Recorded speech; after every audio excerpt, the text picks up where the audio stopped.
Welcome back to HGC North America, where we are moments away from being able to start our first series, Simplicity versus SpaceStation Gaming. Just working on some final draft issues, and then we will be getting into it. Really exciting that we're going back to Volskaya Foundry, chosen now 2 times by SpaceStation Gaming. Yeah, Volskaya, everybody kind of wondered what this would look like in the competitive scene. There's, you know, a lot of comments out there on how strong or how, I guess, really probably not how strong the objective is, but yesterday we actually saw SpaceStation have pretty good use out of it. Did a really good job clearing the minions, bringing in a camp behind it. We're able to get a really aggressive push to get towards that top keep, which really opened things up for SpaceStation to create that win condition. So I think there was definitely a lot to take note of there with Volskaya and the Protector and just how effective that could actually be. So when we do get into Volskaya, we'll see if there's any more tricks up their sleeves. It's all about the pros. Sometimes we'll kind of see how that's emulated once we see that in competitive. It's like, what can you do with this? Okay, what do you do with the gameplay changes? Because we're also working in the gameplay changes. So we have all that.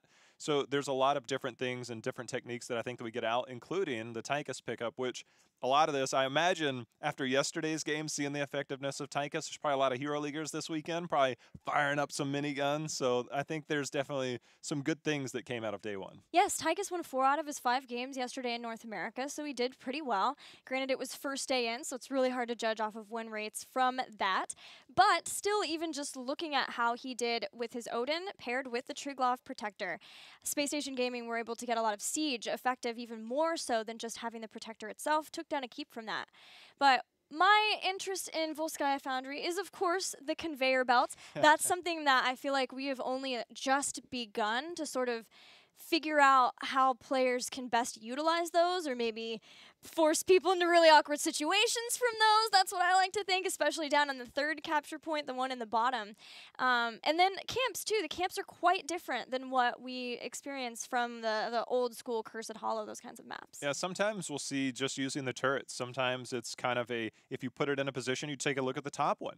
You have the split wall kind of there in the middle. You can't have vision past that. So what a lot of teams will do, they've been using it just past the wall. So I think we have a draft here. But they'll use it just past that wall. It creates vision, and as they come around that point, it also dismounts. So it's like a twofold thing. It's not necessarily I'm trying to do damage with this. It's a matter of utilizing it in the sense that I get the dismount, I get vision, and it helps me more appropriately assess the situation. So some good uses out of those camps. Well, game number 1 about to start. The draft has begun. Simplicity banning Lucio. It was a highly prioritized pick for SpaceStation yesterday, for really just about every team yesterday. But in this instance, because Volskaya is on the larger side of a battleground, it did allow SpaceStation to make a lot of fast rotations, try to get ganks on people, make sure that they were at the capture points when needed.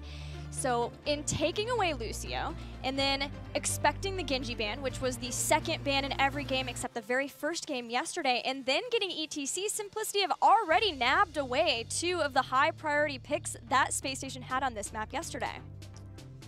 When I think about Hanzo in particular, who's also at high priority, he, post-level 7, when he gets the armor reduction, it feels like he just kind of counters ETC's trait all along. But we also saw yesterday, depending on the enemy composition, some block party potentially coming out to deal with the likes of something like a Greymane. And if there's not another fast auto attack hero there, and actually we saw pretty significant value in a couple of the games yesterday. So talent choices have been quite different, especially with the globe changes. Again, part of the gameplay changes. They benefit ETC in multiple ways. He's got a couple of talents at level 1, which can be pretty impactful on a long duration objective like this. Yeah, it was not only block party, but paired with Rhyme too, and having the Arthas. Yes. And because of that, you might get hit by the Cursed Bullet, but after that, when you have those auto attacks coming in, it's just not quite the same oomph that you're maybe hoping for to hit the front line. Tyrael and Greymane, though, SpaceStation not getting their ETC and Lucio that they had in that 2nd pick position on Volskaya yesterday, will resort back to what they were playing in the first game versus LFM Esports, which is the Protect the Greymane comp with Tyrael. Well, they've got a little bit here. We saw that. That was game 1, right? Yeah, so it was game 1. And so they had that. There's the Hanzo. Ooh. And take a look at this. We've got ourselves a Tassadar coming out here. And I'm just going to throw this out there. Do it. Because Hosty played a ton of Tassadar. Yeah. However, I don't know how I've seen Tassadar Hanzo. I think we've got to be careful of a potential Tracer coming in from Zuna on the backside of this draft. But Tassadar, Hosty goes hand in hand. I just want to see, can Urho flex onto a different role, different hero? Can he play the Hanzo? I'm sure he's capable, but there's a difference between playing a hero really well and then there's playing it at the top level. He also might be able to play the Tassadar and then put Hosty back on. It's a bit more forgiving on the Tassadar. Yeah, and if you're looking at Tassadar, Hanzo's auto attacks are pretty slow, but once you get redemption stacks built up, then you do get that 50% increased attack speed, so maybe that's the route going, or it gives us a glimpse into the build that we might see Hanzo go into. Arthas ban from SpaceStation.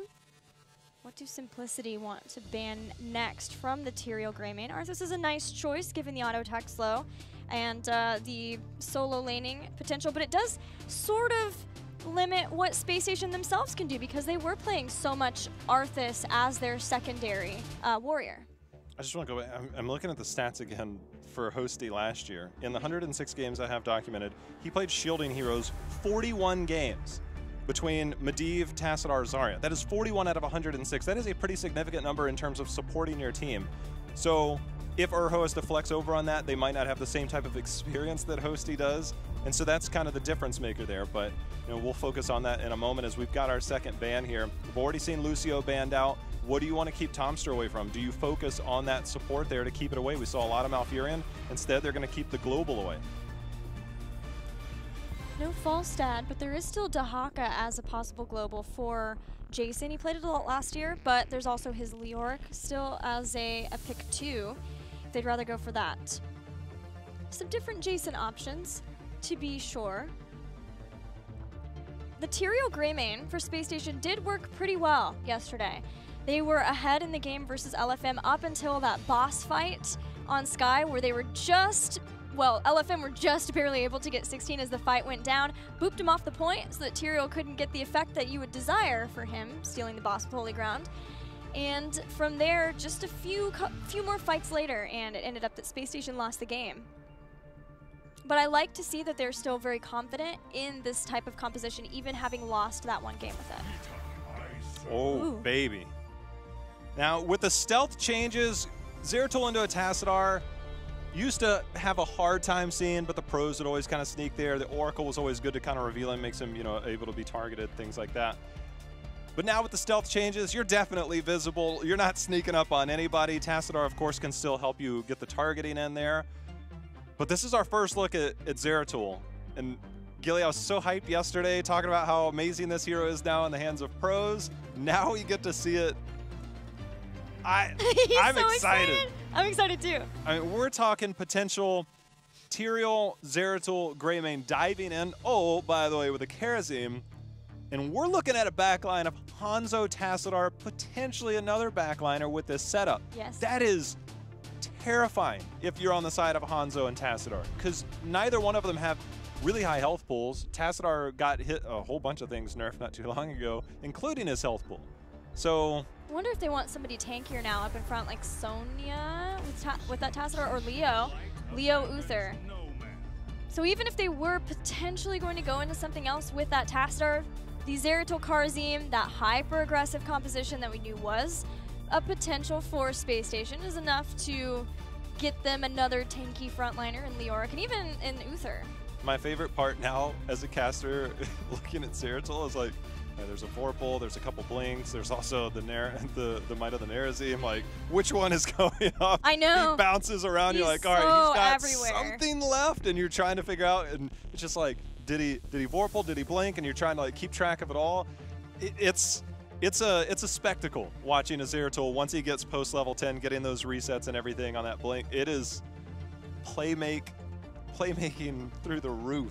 But Uther is a really good help to that. He can give the armor. He has Divine Shield as a bailout too. They have Tassadar shielding to help. He could even go into getting the armor at 4 instead of the life siege. And then, well, they're gonna get Junkrat. And then there's not a lot of interrupts from Mosh Pit as it stands there. So now they're gonna at least get Junkrat. But from that, the Uther synergy for ETC could be somewhere that Simplicity could come back in a team fight too. The cool thing with Junkrat, obviously, he kind of reloads his grenades, his auto attacks are AoE. It's more around the grenades, but it's also around the displacement. When you can get that mine down, you have the traps that you can also place in different places. If you can split that team, maybe separate the ETC from that, get the blow up, there's a lot of really good potential. Potentially we see the split of the ETC into a 7-sided strike, things like that. Of course, Palm seems likely, but you have Sanctification, so you could have multiple forms of protection. There's a lot here that is going to be fun to watch. And as King Caffeine said, this is an Equinox team. They like to do things with a little bit of style. You know, you would look at Zeratul Karazim and instantly think the idea is the Void Prison into 7-sided strike, those Void isolation kills that you can get from that. But now, knowing how strong Might of Venerzim is, and especially at Twilight Falls at 20, I don't know if that's what we're going to be going for. I think it's going to be a lot more of the dive, but we'll have to see. The game is ready. We are loaded, locked and loaded. So let's get into game 1 between Simplicity and SpaceStation Gaming. See you inside.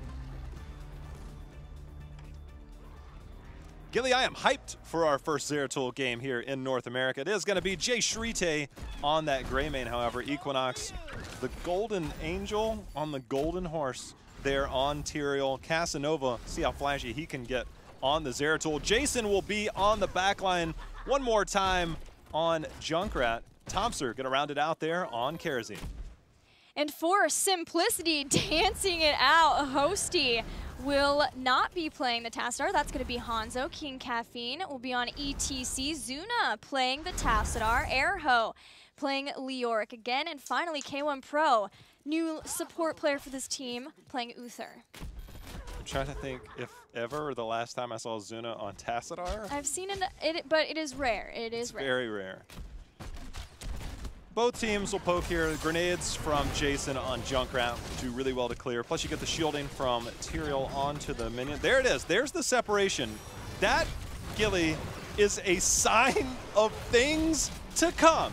As they separate the ETC, Tomster's like, guys, I got some dashes. I'm going in. Confirms kill. That J-How is first blood from that kill. Tomster's first support when he swapped roles was Karazim, and it was awesome to see as this old melee assassin, this old gray main player, him making the plays on Karazim. So expect that to continue. Looking at our Hanzo build, it is more of the simple or the geometry. Talked about the scatter arrow build yesterday. See how much he wants to go into that, but it will help a lot with the murking at level 4 if that is to be what Hanzo continues to go around and do. Shadow Hunter seems to be the new norm for Zeratul at level 1, just getting those regen globes so that eventually he can get the cooldown reduction for Blink. It's all about blinks. When you get Might of the Nerazim now, it's all about getting the blinks. A long time ago, before the rework, it was a matter of you were able to blink, get a combo in, and then you have to basically reset for another 12+ seconds to kind of get everything back in order. Hope that you have a little bit of healing along the way. Nowadays, the playmaking looks a lot different. Zuna going out to make sure and get that globe. Able to dimensional shift away to safety without taking any damage. Yeah, trying to make sure that you can get as many globes away from your opponents, obviously, now that the globe changes have come in, but knowing that Zeratul is going to be trying to pick those up as best he can. Jason throwing in the damage. Hitting Airho with those grenades, the frag launcher ones, as well as his auto attacks as he can, and he might just take him out. Splash damage? Oh, I thought he might have had an auto attack on the wall to get some splash there. Oh, throw something over. Oh, that would have been a good one. That would have been a good one, but no kill there. Urho is going to go ahead and Hearthon back. Hanzo, make sure not to miss any experience there, but whew, that would have been fun. So it is the choice of Kala's Light for Tassadar at level 4. Now, once the shield breaks, we'll be giving the 15 armor. That should help a lot with making sure that they can survive when Casanova jumps in. And it's great to see Casanova back on Zeratul. He was one of his favorites when he played Melee Assassin in Phase 1 for this team, or Phase 1 of last year. And that's the ability of him to flex from this ranged into more of a melee role. And just the continued role swaps and how comfortable SpaceStation seems to be in those has really surprised me in a great way. See how these teams approach this. So far, Looks like SpaceStation willing to just kind of side soak, not really prioritize the objective just yet. As you can see on the mini-map, Junkrat at the bottom, Tyrell just kind of holding, but 3 members here at the top trying to make a play, looking to make something happen, maybe get some structure damage in here, get 7, and then they'll go and contest. So seems like they have something in mind, and it looks like they've got the lead towards 7. Now they're starting to contest now at the 50% mark as they start to rotate in. Junkrat's going to go into yesterday. Jason was using that exact same conveyor belt from the bottom. Showed that he really likes to use that. He's using it as Arthas yesterday. Going to get on the point. So that is the contesting. They were just waiting until they had the 7 advantage enough to push off Simplicity. But Simplicity do maintain the continued ticking up of the capture point. They can get to 99%, and that's when the overtime mode starts. It's really important that SpaceStation at this point not move from the capture point unless they're okay and willing to give away the True Glove Protector. It's like they're okay with giving it up. Yep. They realize the push and siege potential of maybe a Tassadar or a Hanzo is not that significant. Leoric's going to be possibly in there or in a side lane. So it's really all about what can the Protector do by itself, because there's not a whole lot else behind that. Yesterday, you had mentioned they had a Tychus, they had an Odin behind it, which is mega sieging potential. Here, they don't have that. Yeah, and as a result, it's falling pretty rapidly, and SpaceStation haven't lost anybody. They've been able to keep up constant soak in lanes. And so they're staying even despite Simplicity getting a couple of towers with that Protector. And SpaceStation are still a team that's building up. There's a lot of questing talents that they have picked up between the Incendiary Elixir, Shadowhunter, which is almost done, and then even Taste for Explosions. They're looking at playing more for having those quests done and more to the mid to late game. Digging it right now. We've got a pretty even game so far. Again, single point objective here on Volskaya, which is something I always look forward to. Both teams well on their way towards level 10. So that's when the real fireworks are going to happen. I think a lot of teams, depending on the map, they don't necessarily prioritize the first objective as much, but you can guarantee after level 10, the fireworks will start between these teams. 1 kill so far right out the gate. Nothing since then. It's coming soon, though. Now, what do you think for ETC, for King Caffeine? Any chance we're going to see Mosh Pit, or will it be a continued stage dive so they can have more of this global presence and some split push going? You know, it's a tricky thing because one of the few interrupts, I mean, obviously if Sanctification goes down, that just cancels a lot of it. Right. But generally the only interrupt you're going to look at this point is going to be that mine from Junkrat. And he didn't go the mine build, so you don't necessarily have that short cooldown. So if you feel like going into that mosh pit, you basically dare Junkrat at this point, like, are you willing to commit? Speaking of committing, Casanova going in, they committed to a Divine Storm, and they went in, and Gilly, that's a judgment. That was a judgment, and now Equinox is paying the price for it, going in just as Zeratul went down. K1 Pro on fire, watching as soon as he saw Casanova go back, blink, hit him with the double stun, Divine Storm, and the Hammer of Justice, and it was lights out for Zeratul. Simplicity tie up the kills, and looks like they feel pretty confident in their ability to get the mosh pit off. I don't blame them. Again, it's very limited in terms of that. I mean, you've got the Rip Tire and the mine, and there's not a lot else. And once those go out, let's say they commit to trying to get onto that, then it's bad. Speaking of bad, Equinox in a bad spot, but he's like, guys, let's go. Pinging for help. Tomster trying to get in. There's the mosh pit. It's going to lock down 3 people. The Rip Tire's coming in. It's going to knock away King Caffeine. He should be able to get away safely. It's starting to open up, Gilly. All it took was level 10. These teams are ready to throw down. I love seeing the 3 people in the mosh pit dancing, and then you just see this tire come out of nowhere, slowly jumping up in place to stop the mosh. But importantly, it did stop the mosh, and it did save anybody else from SpaceStation from dying. The judgment might of the Nerazim go for the throat. The dive is real. Can Uther with Divine Storm stop that? They also have Dragon's Arrow as a kind of a way of being able to stop that too, but is it enough? Yeah, the scary thing is that if you did go Sanctification, the thing that you would look at, you generally are going to clump up around that. March of the Black King was picked up on the side of Simplicity. So sometimes while it helps, if you use it defensively and you don't get the kill, you still find yourself in a bad spot. Casanova going in, trying to make the plays. Yeah, with the double blink, the wormhole back. Another capture point started. Simplicity does get a lead on it as they did in the last one, but SpaceStation are more willing to show up. Just Both teams using Leoric and Junkrat to make sure they're getting the final soak in the lanes before they start to head up for the fight, hoping that they can get a slight advantage with 13 talents before the fight breaks out yet again. There's no mosh pit for Simplicity's side, not for 35 more seconds. This might be something that SpaceStation can take advantage of. They're looking, neither team quite yet at 13. Slight lead for Simplicity, but it's getting close to 100%. Equinox standing on point for the moment. That turret still peppering away. Some of that health, it finally goes down. Now Simplicity starting to move forward just a little bit. They recognize that they can get to 99%, but Gilly, we're in overtime. We are 13 almost here. The turret favoring SpaceStation though. Simplicity could step off if they wanted, but they don't want to give up the control, so they're leaving King Caffeine here. Casanova will harass enough. The conveyor belt escorts King Caffeine away from the point. There's still time to get back to this, but Simplicity would like to be able to get 13 before then. I think that's kind of their main focus right now. King Caffeine moving in aggressively. Zuna on the backside with Equinox. You can see Jason eating huge chunk of damage there. Judgment goes in. The cleanse came out, and everything is fine in Hosty Land. Here comes the Riptire, knocks K1 prone, does some damage there. Not too shabby to deal with it. Now Simplicity have 13, and they have Mosh Pit back. Yeah, and with that Riptire down, if that mine comes out, you can see there's one laid, but I'm sure the cooldown's there. There's the slide. Equinox, he does have his heal. He uses that healing pulse. There's the Divine Storm on the backside, locking down the Zeratul. That is the biggest threat in Casanova getting punished. K1 Pro has Casanova's number. He just cannot be mobile at all, or else K1 Pro is there in the blink of an eye to take him out. Now Zeratul for 14 seconds as another Triglock Protector is claimed by Simplicity. They'll start the siege here in the top lane. Shrite got caught in a choke point there, taking a bit of damage from that Protector. The wall's going to fall here.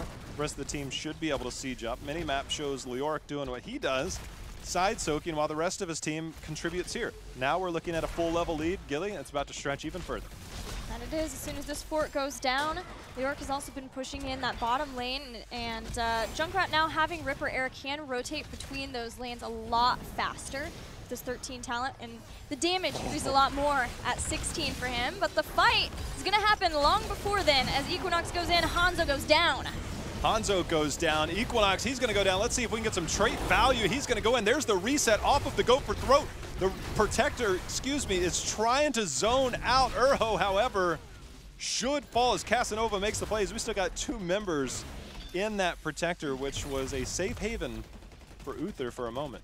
Nice use of not only Archangel's Wrath, but the Riptire on the same target, but the Laser Beam is fierce to take out Greymane, so Simplicity maintains their experience advantage. Very close in kills, even in kills actually, 4 each apiece, but Simplicity being able to get the structural damage in and taking the couple of objectives that they have maintained a lead so far in this game. Casanova, show me some new Zeratul. That trait value from King Caffeine, he's just like, look, I'm going to rotate my abilities, I'm going to keep my 20 armor up, you've got nobody else around, it's fine. We haven't seen a mosh pit yet, right? Because he was in the Protector? No, the 3-man. Oh, earlier. yes. Yeah, yes. but in that one, no. The Riptire. Yeah. King Caffeine being pretty patient with those. The highlight for me so far has been K1 Pro constantly keeping vigilance over Zeratul, and that's gonna, it's gonna be even worse now because Benediction's there. Yeah, Casanova is gonna report him for bullying him, cyberbullying, as he gets locked down every time he dives in. He does. What can, I'm wondering what they can do to try to make sure, well, Cleansing Touch is going to help a lot from SpaceStation once they can get, hopefully try to get him out of that, but then again, you go in and all of a sudden you might just be hit by the Divine Storm. It's a coordinated effort, to say the least, as they turn their eyes towards Leoric, who is going to be able to Wraith Walk away safely to his team. He's going to thwart the assault from the rest of SpaceStation, as they've now picked up 16 themselves. Seen a couple of different level 16s from Zeratul, but Void Slash seems to be the most consistent one that I've seen, having that increased damage and cooldown reduction from Cleave, especially when there's a lot of melee heroes, which again there are between Uther and the 2 tanks. Equinox has been just taking so much damage at the start of fights. That's where Tyrael kind of falls into that zone of he doesn't have hard CC. You can get some slows out of him. I mean, he has hard CC in the form of Judgment, and this in this match, but that's kind of where he's more of like a beacon, a zoning area. He has the mobility to get in and out of danger. He had a little bit of help from Tomster there, but finding that initiation point is sometimes difficult. Holy Ground is going to help. Urho misses his drain life there, but not enough to follow up. There's the nice. Splits back with the armor help from Tassadar and from his own Rockstar. Keeps him pretty healthy, even with a secondary split from Holy Ground. Gilly, yesterday we didn't have an even talent tier. We got it now. When it was the bottom control point. There's a lot of question marks and a lot of conveyor belts here. I have been waiting for this moment right here ever since I saw this map be released. I hope that the team, yeah, we're gonna get a fight over this. Oh, I'm so pumped. Who blinks first? We got Equinox. Every single capture point has been Simplicity getting all the way up to 99, and then either the overtime briefly in the first one lasted a little bit longer before. But it's hard when Equinox loses so much health pretty early on in these fights.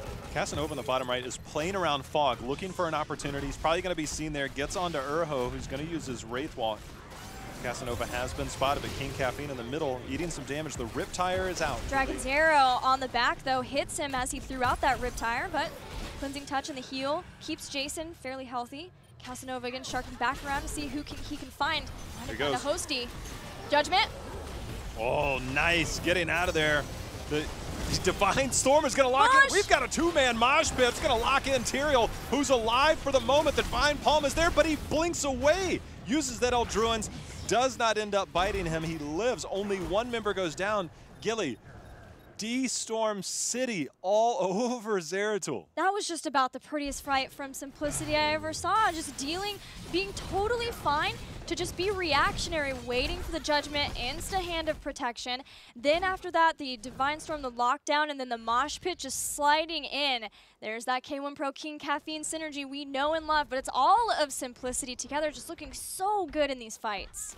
Calm and collected. Another Protector picked up here for Simplicity as they maintain their one-level lead, but they're going to try and look for more. Uther is in the Protector, so they are diving behind this right now. K1 Pro hops out. Zuna in a bad spot there, but there it comes. There's the lockdown. Equinox in trouble, Gilly. So is Zuna, though. Eldruin from the other side of him, but Tassadar will go down, and Equinox did not have to dive back in to ensure that. Lots of SpaceStation fairly low in health as they're hoping to regroup around this Protector. And they've pushed back this Protector admirably. It has not even been able to take out the fort. Only one fort down so far in this game. Yeah, and it's been Uther in there twice now, and SpaceStation was much quicker to react this time around. There was no hesitation. There was no planning. They're like, guys, let's go, let's go, let's go. An amazing Holy Ground was actually put down there by Equinox to lock in Tassadar. And that was a clutch play, and for him to be able to stay alive and be supported there, good teamwork. Stayed alive for a long time. Finally, SpaceStation got the kill on Tassadar, but Simplicity go back and get the fort too. So that level lead, for the last time Simplicity gets a talent tier advantage, they'll have 20, a level before SpaceStation, but SpaceStation still has plenty of chances to get back in this game with their team fights. They have only lost 2 forts. No keeps have even been touched, so we're looking at potentially a longer game here for Game 1, J-How. A little bit, and when you look at it, if you're on the side of SpaceStation, if you're rooting for SpaceStation, you're now not just looking at the fact that they have to take one team fight, Gilly, they're going to have to take multiple, because this late in the game, you see there are no forts down on the side of Simplicity. Even if and when they get 20, they're going to have a hard time ending off of one team fight. So at this point, they're minimum 2 team fights away from being able to end this game unless something crazy happens with the next Protector. But you can see Simplicity making a brilliant call here. Yes. That they know that SpaceStation needs 20. They need to get structures down. So the best way to counter that, simply push in their lane and do some damage for yourself, create a win condition. Yeah, in a lane where you've already taken out the fort, so it's a fort for keep trade. 20 is there for SpaceStation, though, before Simplicity have finished off this keep.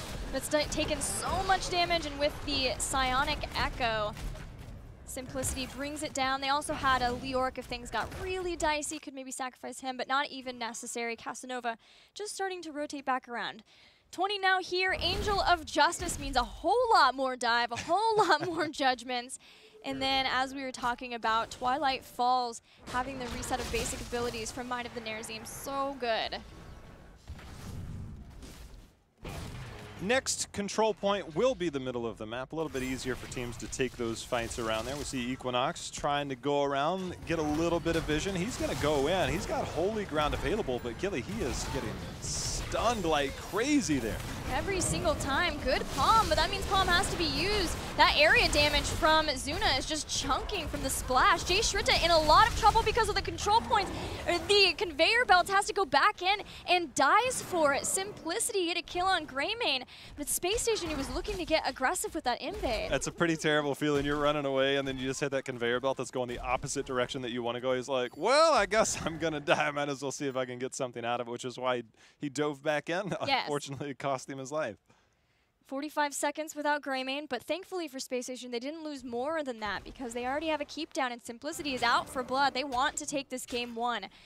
Undoubtedly pretty annoyed with losing their series versus Gale Force yesterday, especially how close of a series it was and how dominant they looked on Towers of Doom. It just seems, when I look at the kill count, Simplicity 6-5, it's nothing that's just crazy stands out, but it just seems like Simplicity's been able to do more. Their kills have been at a time where it's been more opportunistic for them to just take advantage of it. And I really like the fact that they walked in, took this fort down, as well as took down that well. Because the next control point being middle, they now don't have a well to fall back to, plus that backline protection that you can normally retreat to gives Simplicity that chase opportunity now if they can get somebody low. And that control point is activating, unlocking in just a few seconds. Simplicity showing up in the top, dimensional shift to make sure that you can bait out Judgment, but remember with Angel of Justice, it's such a short cooldown. And they can try to dive back in even without that. Casanova on the other side of Zuna. Zuna is absolutely the target. Divine Storm is forced to be used defensively, so this is not the case of trying to lock down Zeratul. Hanzo and Tass down as Cap hits so many members of SpaceStation Gaming with the Mosh. One does fall, it's Greymane, but it's a 1 for 2. Clutch right there. That Riptire got a kill on the back side to at least give them some type of trade, because had that kill not gone through, that could have looked entirely different, possibly even a team wipe. They could have lost more members in that mosh pit.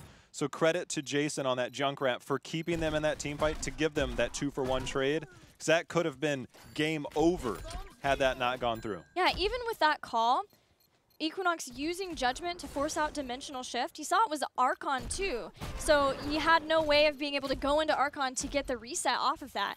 And then from there, having the collapse on him with Casanova in the back, it was a far different story of the team fights that we've seen so far, where instead of having the control of these fights from K1 Pro to just take out Casanova quickly, it was more of a panic that SpaceStation had caused, and they were able to get the victory because of it. The channel goes to SpaceStation, at least momentarily, as they are holding the control point, but they're going to relinquish that control one more time as SpaceStation. They're going to get themselves a bit more protection for these fights as they get that healing pulse there from that camp. However, Gilly, they gave up control on that control point. It's neck in neck, a very close control point.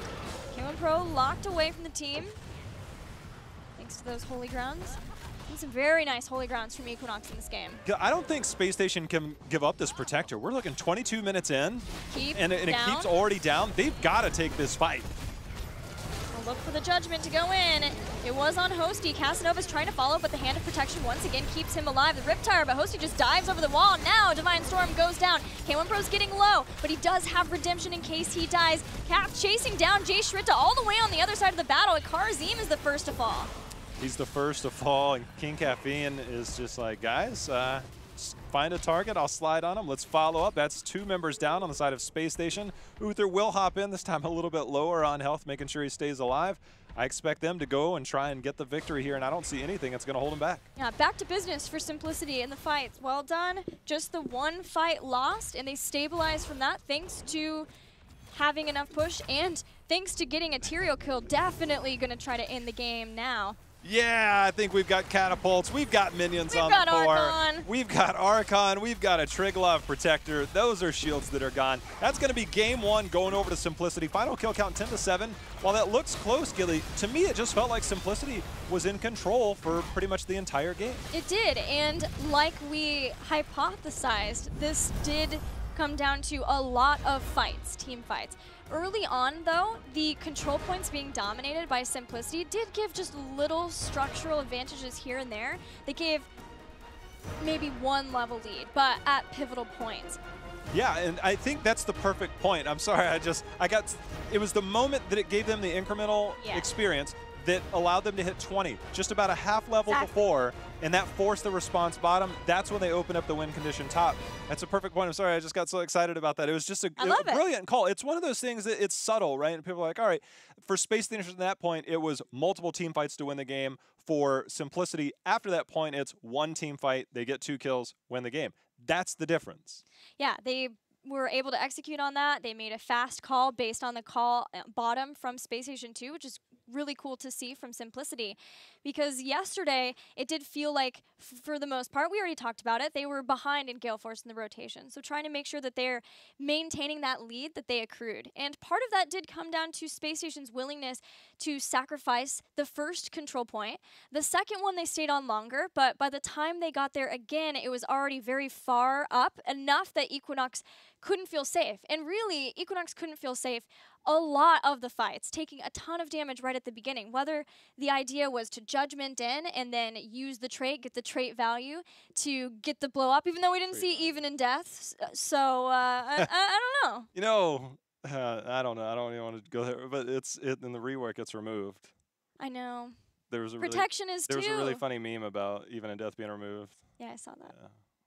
But anyways, Simplicity looks strong in game one, and it's a different, I guess, beast. It almost speaks to, and we're only one game into a best of 5, but it almost speaks to yesterday. We saw them take that game against Gale Force early on with a late game team fight, but they showed a lot of strength in their series. It could have gone either way. Gale Force, I look at as one of the top 4 teams right now. They could be on the fence. They could move up even higher. So Simplicity can't hang their heads. They come in today against a team that we would probably predict to be a little bit lower than Gale Force and SpaceStation. So we expect them to come out, not only win, but if they can do it dominantly, it's good. But I think the part that I love the most about what I saw yesterday from Simplicity and in game one here is that it's not the traditional Zuna approach of, look, I don't care. We're just going to fight no matter what. We can be 1 level down. We can be 3 levels up. It doesn't matter. We fight and we win. And they're finding different ways to win. So I'm actually really enjoying this progress that we're seeing from this roster. And it should be noted that SpaceStation's battleground choice seems to be Volskaya. Looking at yesterday, it was the first map that they chose. LFM had the first 2 maps chosen, and then in the third game, SpaceStation chose. So to be able to beat a team on their favored battleground, we don't know for sure if it's SpaceStation's favored, but they also didn't really have that favorite of one last year. And so, you know, it's got to feel pretty good to know that they picked it and you get that first victory. That's the thing, is just getting that. When we were approaching this series, both teams, we have one that got a victory, one that had a loss. For SpaceStation, you get that second victory, all of a sudden, like, yeah, you know, we're feeling pretty good about ourselves. You put themselves in a much better position to make it to the clash. If you're Simplicity, does that affect the drive? Getting that first win, getting the first win of this series is always going to keep that motivation a little bit higher, keep your confidence up. I think that's a big part of what will lead to this team's success if they can win this series. Yeah, and conversely, SpaceStation's got to keep the motivation going.